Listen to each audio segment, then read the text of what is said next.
This video is proudly supported by RM Risk Management, providing a comprehensive range of services tailored to UK property managers. Visit rmriskmanagement.co.uk to ensure a secure tomorrow. Fucking sideways, that's what. What's wrong with having it sideways? What's wrong is I'm balancing it on the side of the screen at the minute. I'm trying to figure out. Sorry, you can cut the first 20 seconds of what I'm doing here. I think I've had a brainwave, lads. If this breaks, though, I'm single, so I need to be very cautious how I move this board out. Priceless Ming vases and everything. Gone up in smashes.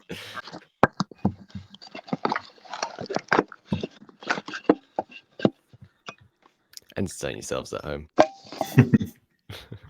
just cut it out. I'm leaving it in, lad. Blues Focus, this is what you signed up for, lad. This is what you watch, you know what I mean? You get free content where Lawler's a bollocks with the phone. Oh, God. Right, now I need to turn like here. Okay, right. This is the best we're going to get it, so we'll just have That's to cool. That's fine, yeah. I'm not going to have to look at the camera, though. I'm going to talk like this, like I'm being arrogant. As long as I can get my hair right. I need a fucking haircut soon. Oh, mate, don't worry about it. My hairspray was the only reason my hair stayed yesterday. Yeah. Welcome back to the Blues Focus podcast with me, Tommy Kelsall, Jamie Lawler, and Sam Sheppy. Good afternoon, boys. How are we doing? Very good after that result last night, and I'm sure we'll get through to all the big talking points and all the stuff we did before the game itself, and afterwards as well. Yeah, absolutely. We were being interviewed by the people at the Welcome to Wrexham documentary. I also did something for Copper 90 outside the Jude and Francis mural. Sorry, it's nice to do it all three of us together as well. So if fingers crossed that does make the final cut, us three will all be in it. So that'll be cool to see at the end of the season. I don't know, when does it usually come out, that documentary? It's usually an end of season thing, isn't it? Or they might bring it out bi-weekly at the end of the season. If you're smart, you do it for content when you're over the summer and kind of go, well, you ain't got anything to do for 8 weeks for football, so here you go. I do love those sort of in-depth documentaries that sort of just take you through a season. Everything. I remember watching the was it Leeds? I think they did it's like an Amazon documentary they did a few seasons ago. Before actually, it was that season they didn't get promoted under Bielsa. Oh my god.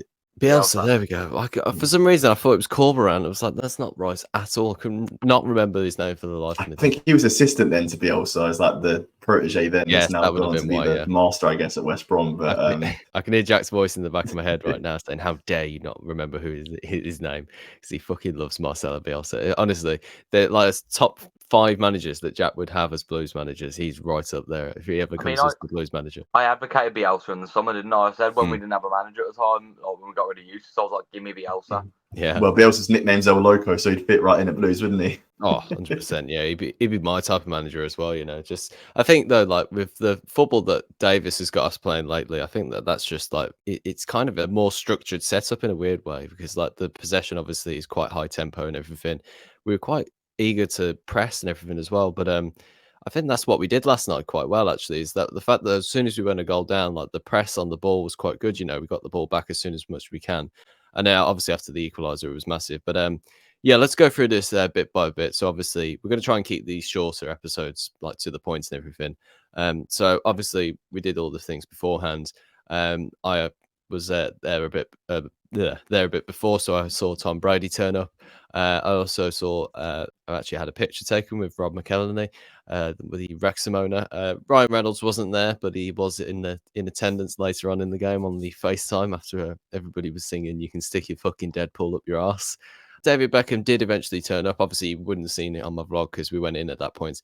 He got there pretty late in the end, didn't he? I don't think it was like 7, I'd say. Yeah, I mean that's quite late, particularly. I think apparently, you know, what I could gather from like some of the security guards speaking to other people in the crowd outside the fences and everything, they said it was due to traffic. But he also turned up with Gary Neville as well. No Tom Cruise, as we might have been rumored to be with. But yeah, I mean, like the whole Hollywood thing about it last night. I mean, it's only 2 Hollywood celebrities and one didn't show up, so technically it's only 1 Hollywood celebrity and everything. But like I think for like the way you present it, it's quite Hollywood in that way. But all the guests and everything, it just brought the attention to the game, really. I mean, it's a stroke of genius from both sets of owners. I don't know about you guys. Because I was interested to see, like, before the game, I'm sure you guys picked up on it as well, like some of the conversation that was happening on Twitter where some people perhaps weren't fans of it, where the kind of people involved were maybe making it about themselves or whatever. But I think kind of the opposite. They're making it about the football and trying to promote the teams they've invested in. And surely that's a good thing, isn't it? To raise the profile of, I agree. I mean, League One football we're talking about, with all these people that are turning up and the amount of media attention. I mean, you scroll through Twitter and all the top, sports sites and that are tweeting about Birmingham and about the game itself and saying how entertained they were by the game as well. Because, I mean, it was one thing, the crowd was just amazing in that game. And another thing, the way that we played as well and the show we put on, we ended up putting on the blockbuster in the end, as a lot of fans have said. Yeah, absolutely. I think it was kind of what I was expecting though as well. I don't know about you, Jamie, but like in terms of the game as well though, it's like we go a goal down, but we battle back for it. That's pretty much how I thought it would go in the end. Hollywood, innit? I called it. I said 3-1 on the last pod. I said it's going to be 3-1, I reckon. I knew we would go a goal down. It's very infuriating to go a goal down, though, to a set piece, which is, what Wrexham are going to be about. You know they're going to go for set pieces and shithouse big headers. And I haven't said it was the opposite side to where it was, so I haven't watched it back to kind of blame who's at blame for it. A lot of people are saying, Peacock Farrell should do better with that, just on him, but it's one of them. Look, I'd rather have gone 1-0 down 3 minutes in than late on in the game, and we needed that to wake up clearly. And after the first 15 minutes, we remember Dad's play football was probably the best I've seen us this season. No, I definitely agree with that. It was a weird one because it killed all the atmosphere that we sort of built up to before the start of the game, which was brilliant, by the way. I mean, that sort of like pre-match ritual that we sort of have, with all the the pyrotechnics have just become like a regular occurrence for us now. It's all just part of the show, really. I mean, that was what was weird about the Warsaw game in the trophy, was the fact that there was no pyrotechnics or anything. So it was all just sort of like, oh, this is how the Blues used to be. But with all the slow keep right on, the flag coming out, and everything, it was quite emotional, really. It's just the slow keep right on was a highlight for me, definitely. It's great. I mean, it's one of the things where, like, when it's sung like that, it's not often, but then when it does, you said, it really hits a heartstring and it just becomes so emotional, doesn't it? Because you think back to the long road that we've been on and we're still kind of going through, and to get to where we are now, to a place where St Andrews, we know it can be like that, and to have a game like that be played there on a Monday night, which is great to see, wasn't it?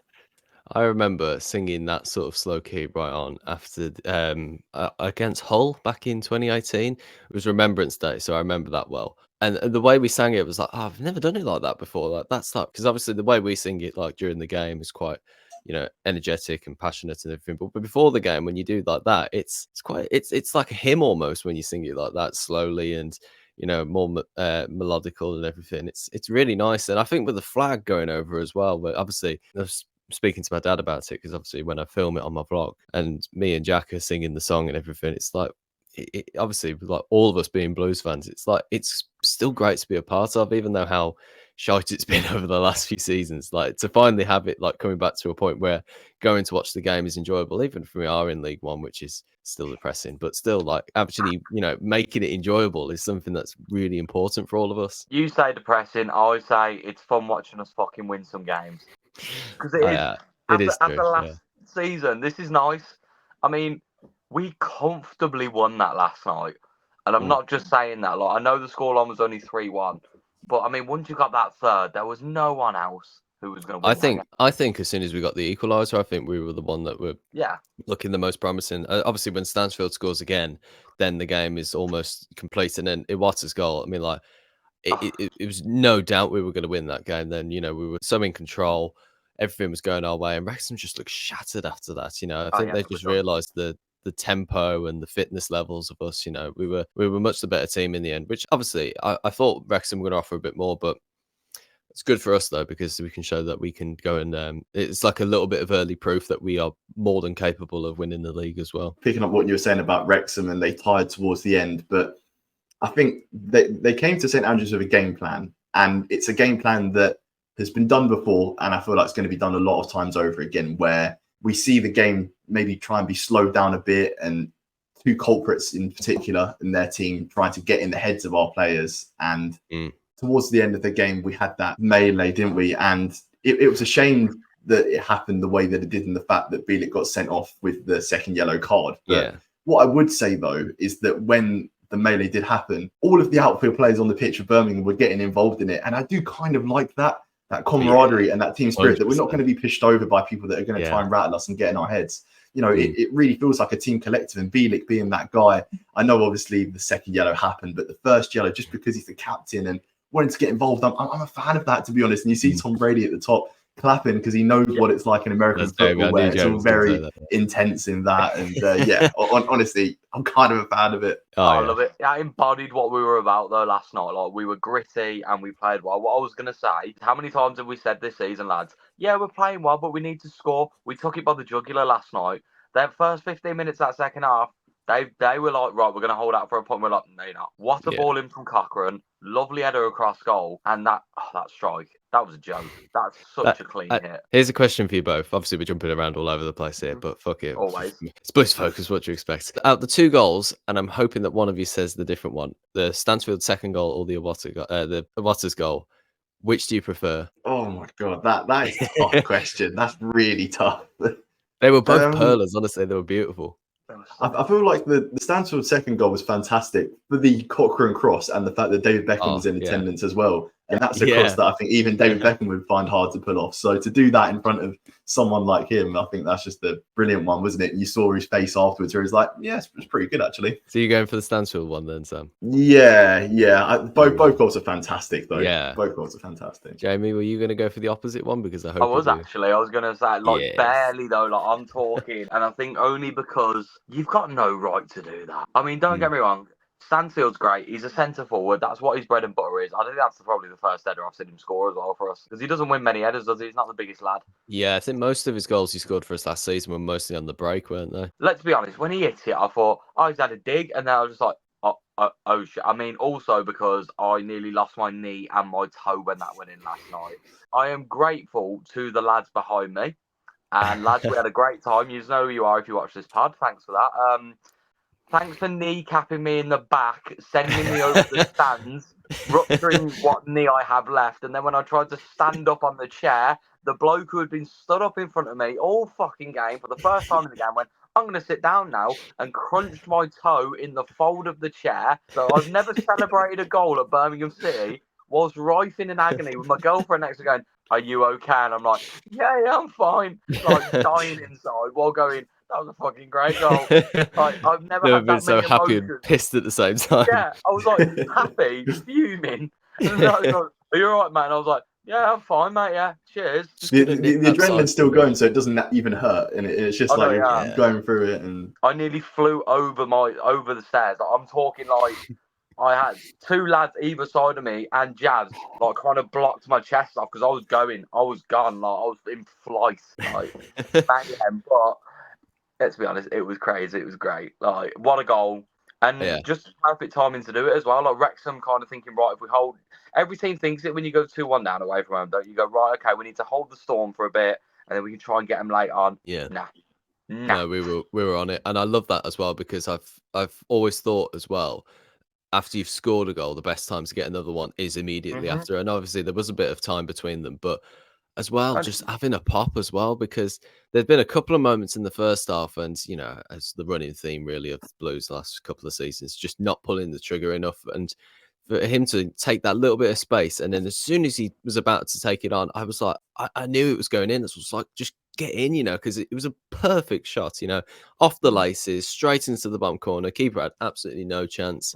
You know, it was in before we could even notice it. And so I'd have to say that's my favorite goal of the night, just because of the unexpected aspects of it as well. You know, everybody was just like suddenly like, oh my God, we're going to score again, you know, and we really could have scored immediately after as well. You know, their keeper made a mess of it, and Alfie made it brilliantly to close it down. And Stansfield, I think, like, had he have probably taken it just a little bit earlier, I think he'd have managed to get it between the keeper's legs or just over him or something like that. But apart from that, though, like, taking away the first couple of minutes, which was rusty, I think, as well, quite sloppy. And we do need to work on that. There's a little bit of nerves in there as well. Maybe a bit of nerves in there, because I think just before Jack Marriott scored, Alfie May was like pictured kind of saying calm down to the players, because in a high adrenaline atmosphere like that, it can be perhaps a bit hard in those opening stages where Wrexham are at their freshest and they're really just trying to get in a face. But then when that Wrexham goal got in, I'm just so impressed again by the character of the team, because it's not the first time we've gone behind in a game and then gone through to win it. Because in previous seasons, when Birmingham have gone behind, I've just kind of been like, oh, that's it.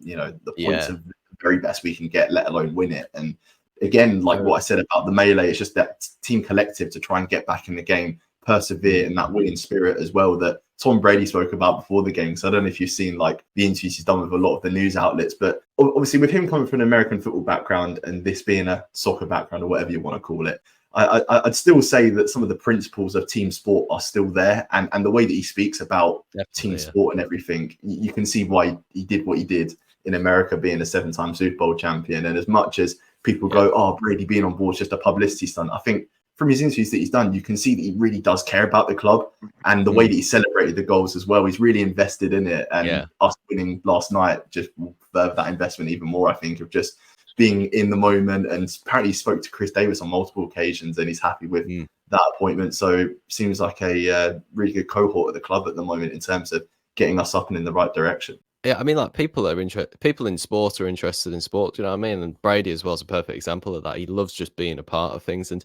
you know, you got to remember as well that Brady and Wagner are very good friends as well. You know, that I think their kids have been in kindergarten together, so they must have known them for that long. And also as well, I quite like how Brady, when he first came to the Blues last season for the Leeds game, you know, it's sort of like a humbled sort of celebration, you know, getting up, and I think he shook hands with a few of the other people on the board. But last night he was immediately up and celebrating everything. And also a shout out to Stephen Knight, Blues Focus podcast guest as well, who was sat right behind him as well, jumping up and celebrating. I saw that as well. I saw on Annabelle Wallace, who plays Grace in Peaky Blinders, for those that don't know, on an Instagram story as well. He's just like belling out like songs and everything. It's like proper blues fun, that is. You know, I love to see that, you know, because we don't get that very often when we see like big celebrities and everything, like proper blues fans and everything. You know, it's great to see, and it's just the whole spectacle of it as well. You were saying that last night to the Welcome to Wrexham people, weren't you, Jamie? It is. It's a spectacle. It was quite emotional last night. We go back to that key right on that we were saying earlier, like, and how slow and how much that meant. It felt like it is the anthem of the club, but you could feel like when we were singing that last night, and I was looking around the stadium, and I was like you said, Tommy, 2018 against Hull. I'm thinking, fuck me, 3 years ago, I didn't know if we were going to be a club next season. Like, we're on the first flat, and now I'm sat here singing key right on. Fucking Tom Brady and David Beckham are arm's length from me.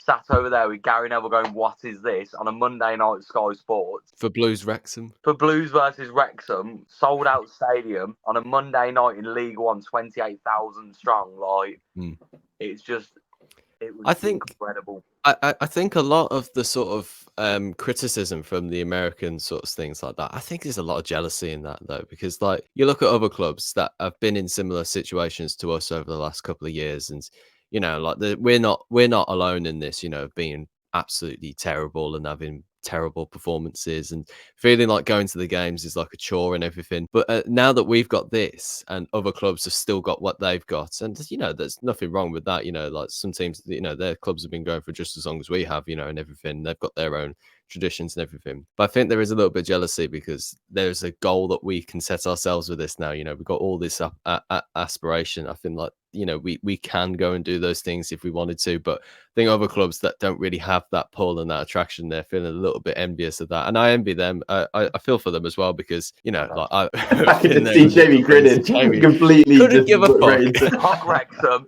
Fuck Phil Parkinson last night with that interview. I was going to say that is one person that is jealous. 100% one person that is jealous is Phil Parkinson. Wrexham and Phil Parkinson can suck one, right? I'm not being funny. They bought their ass out of the National League with the most money spent. Did it in League Two? The moment the team does it back to them, they're crying their eyes out. Nah, I'm not having any of this Ryan Reynolds tears. You can ship that Deadpool right up your ass, because I don't care. We broke the transfer record. They're unhappy about it, and they're throwing the toys out of the pram. Phil Parkinson is.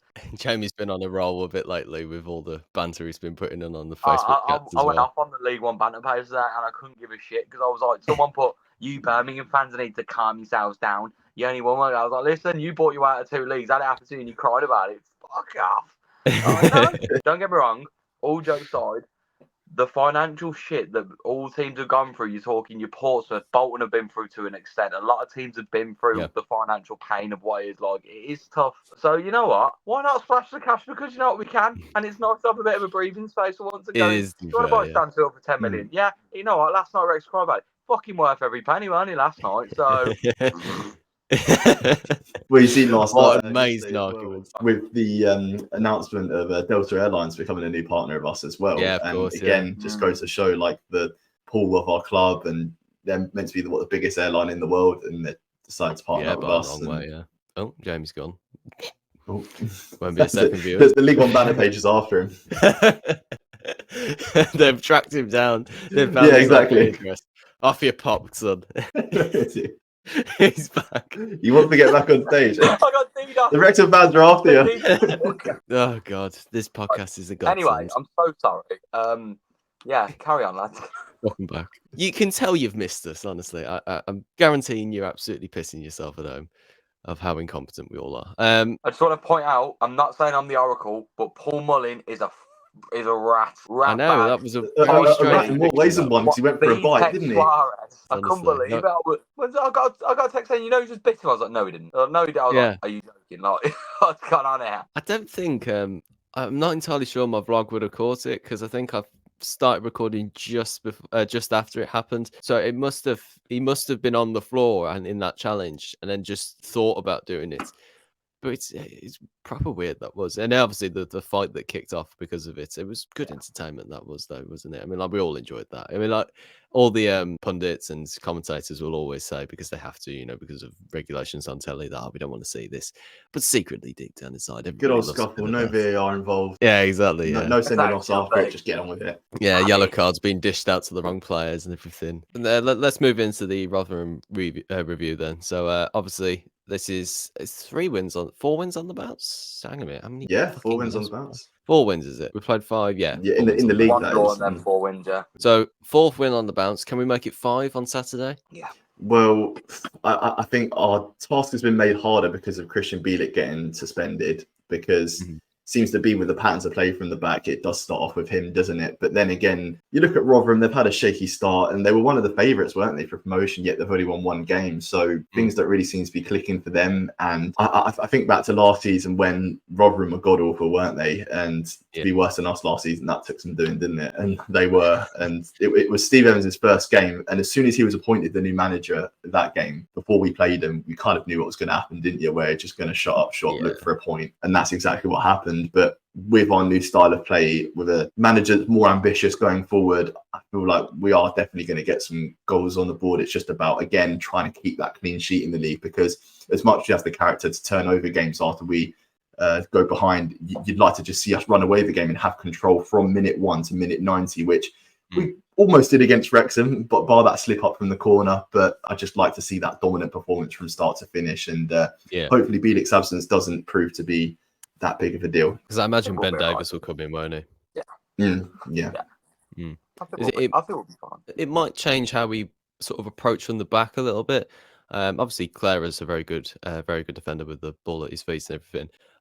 But I don't know. It depends though, because if we obviously Bielik's very good with the ball at his feet, obviously, because you know he's a midfielder converted to a centre back, really. So I think it might be different with Ben Davis a little bit, whether we try and just keep the ball in their half as much as we can, whether we try a different style of anything. But I don't know. I think like the pessimistic side of me is thinking it's going to be one of those really annoying games.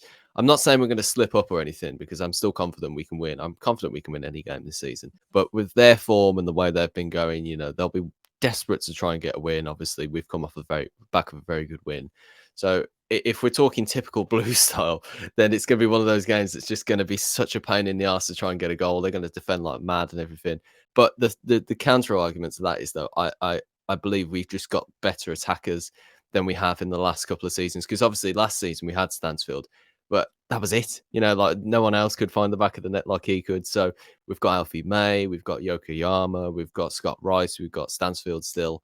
You know, all those players that I think we're just going to, you know, and Lyndon Dykes as well, who came on last night. He was just such a perfect player to bring on towards the end. And I was writing what I said on the last podcast about them slowing down over the course of the game. I knew that. And I knew as soon as we bring on the players, I thought we possibly could have stretched for another goal, but we didn't need to in the end. You know, we were coasting after that. But, you know, players like Lyndon Dykes, you know, to bring on towards the end of the game, you know, if regardless of what we play, what squad we start against Rotherham, I'm sure like towards the end of the game, you know, the players we're going to bring on are just going to be too hot to handle really for Rotherham. So I think that's what's convincing me that it's not going to be one of those typical Blues days. But what are we going for predictions, boys? I think thinking about it more and more, there's 2 things with Rotherham which you've got to be careful of. First of all, you just got to stay switched on for 90 minutes against Rotherham, because it's very easy to fall asleep with how fucking boring they are. Because it is just going to be centre back, long kick, flick it on, hope for the best. So I've got Johnson Clark Harris. Yeah, I think the thing that goes in our favour is Jonathan Clark-Harris. Don't say that. Don't say that. I want Jamie's that dream guy. signing of years gone by. Oh, you threw me off track. The other thing is, in theory, these are the fuckers that sent us down, and them Stansfield's going to be up for it for retribution. These players are going to be jeering and wanting revenge against them. I think we could 5-0 them. I genuinely think we could go to their ground and just slap them silly. Bloody hell, lad. What's going on? I'm feeling a 4 or 5-0 here. I'm calling it now. 5-0. Bloody hell. Sam, you were a little bit unsure about the game against Wrexham, but obviously you got a couple of predictions right beforehand. So what are we going for against Rotherham? Yeah, I mean, the fact that we won the Wrexham game in the manner that we did, we speak about typical Blues, but I feel like this season it's really about changing that narrative, isn't it? Changing the narrative from what was to what it's going to be. And the Rotherham game, it has all the ingredients of, I guess, slipping up or whatever. But I'm with Jamie. I really feel like this game is going to be our clean sheet because with Rotherham, you know what their idea is going to be, and you know what Steve Evans likes to do with the direct target man, and it's just about winning our individual battles, I think, against Rotherham. And another thing as well is being patient, because I feel like Rotherham are going to let us have a lot of the ball despite being the home team, and it's about us trying to find the right formula to break them down. And I feel like the game at times may be a bit tedious because of the fact that they've got a set plan and won't want a lot of the ball, trying to stay compact in their shape. But as you've said, Tommy, I feel like we've got enough attacking talent to score against anybody in this league. And I really feel like we're going to win the game. And I'm going for 1-0. I know that doesn't sound like a lot of goals or whatever, but as I said, it's just about being patient. And I feel like Rotherham are going to be resilient in their shape, but we'll get the win and hopefully that clean sheet, because I feel like once we get one, then a string of them will come along. So, yeah. Finding that first clean sheet is just so important. Yeah, I was going to say 3-1, but now you said 1-0. I'm thinking about that now because I could see something like that happening actually. Because they are like with the way I'm feeling about the game as well, with that sort of being a bit of a irritating game to be a part of. I think it could be like a 1-0 or something like that. I think it will kind of be like how we played against Leyton Orient. Obviously, it will be a bit scrappy. They're not the best side and everything, but we'll be in control for the game. So like a 1-0, like even though like Jamie obviously we won't score as many goals as 5, but like it'll be like we're in control. And so even by like when we were playing Leyton Orient a couple of weeks ago, towards into the second half, you know, all the goals came in the first half. But the game's kind of done, you know, like they looked exhausted and we were sort of in control of everything, you know. So I could see something like that maybe happening. I'm gonna go. I'll say 2-0 Blues, actually. I would love it if we can keep a clean sheet. I think it could be a possibility. I'm not going 5-0. Sorry, Jamie. I'm not going that optimistic. If it is 5-0, I'll die on the hill. It's fine. Leave me on the hill. will. Anybody that we think are going to be particular goal scorers, I think that I want to see who, like, because obviously I kind of got the goal scorers right, even though I didn't get it right in the vlog. But I kind of got the unexpected goal scorer with Iwata scoring. I didn't get the right one with May, but even though you said May and Cochrane, you didn't get the goal scorers right. I technically got it right, okay? What? I got the unexpected goal scorer and a striker, all right? I'm taking the moral high ground on this one. You can moan and shout all you like. The fact is, we edit this show and you'll just get cut out. I think both centre forwards will score. I think Jay and May will get some. That'll be good, yeah. Be useful to have. I know we've stopped talking about Wrexham, but just watching like May being able to drop deep now again and play with the ball, and the way Stansfield, I forgot how much we missed the Stansfield press at the start of the season. Yeah, how relentless 100%. It is, and I feel like he's going to give them a nightmare. The way Pagan and Watt play the ball, look like they've played together for years. Them two last night, by the way. Agreed. It was amazing, weren't it? That duo was amazing, and you see all this discourse online about the best midfield in League One, and there's a certain team that thinks they've got the best, and yeah, Barnsley supposedly have the best midfield in League One, according to their fans. I don't even know who's in their midfield. It's not even worth mentioning, because after seeing that performance last night, I think the debate's been settled. I mean, there was that midfield that lost 3-0 to Stevenage, and then our one that won 3-1 against Wrexham, and just absolutely amazing. I mean, I know that Stansfield is going to get all the plaudits for scoring his goals, or whatever, but for me, Iwata was man of the match, because amazing, weren't it? Just, you know, his relentlessness in there and just comfortable on the ball again, like what I've said before, just having centre midfielders that want the ball at their feet and have an amazing passing ability, as well as the ability to go and press and dispossess the other team. And it's just so refreshing to see in a Birmingham team. Yeah, I think midfielders obviously get overlooked, don't they, when it comes to man of the match? Shout out for me. The right back last night, I can't pronounce his name, you know, the double-barreled last name. Right back Taylor Gardner-Hickman. Class, absolutely. When he played against Walsall, I thought, what is this right back? I know he's just sending me playing right back, but last night I was like, he's unbelievable. Thor Thor as well, yeah. Williamson was everywhere last night. Everywhere. He didn't stop. And I think he will score on Saturday, I hope, because I think he's earned a goal the way he's been playing in that attacking mid-roll. He's just a threat, isn't he? I'm standing by 5-0. He reminds me a bit of a Christoph Dugarry striker. Gives Is it me the long John hair? Terrell vibes. Yes. John Terrell Is- kind of first time we had Terrell, not the second Surreal, time. yeah. I kind of know what you mean by that. Sort of tall, but like, tall Big, for an attacking tall, midfielder. left footer. Yeah, I like, think that's why it reminds me of Dugarry though, because he's sort of left-footed and everything. Yeah, the hair. it's the hair. Yeah, It's That's the it. hair. I think it'd be great if both strikers got on the score sheet because that's like a good duo they've got going on there. The only thing I would say, even though it probably isn't justified with the way the goals came last night, I still don't quite like Alfie May playing on the left or sort of dropping deep. I don't think that's gonna stand. I don't think that's going to be very beneficial for us moving forward. I just think that May's a better fox in the box than Stansfield is, even though he scored 2 goals last night in and around the box. So I don't know. I think that even if May had been where Stansfield would have been last night, I think he'd have scored them as well. So Stansfield on that left or on that right or wherever. If we go for a 2, I don't know. I think that's sort of like I said it in my intro in my blog yesterday.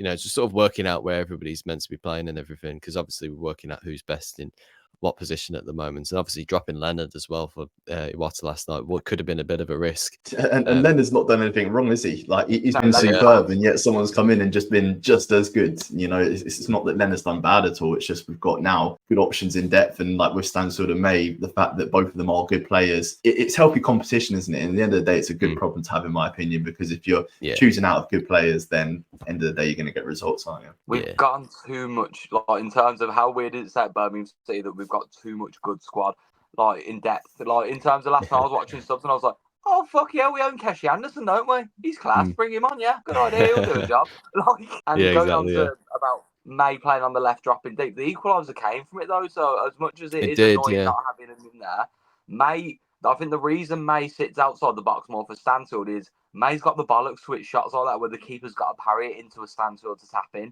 I think vice versa, Stansfield doesn't take that shot on. Good point, yeah. I know what you mean by that, yeah. The only place the keeper could have put that was either around for a corner, which was going to be possible for him to do. He's never catching that because it's on the bounce, and Stansfield knows where he's got to be.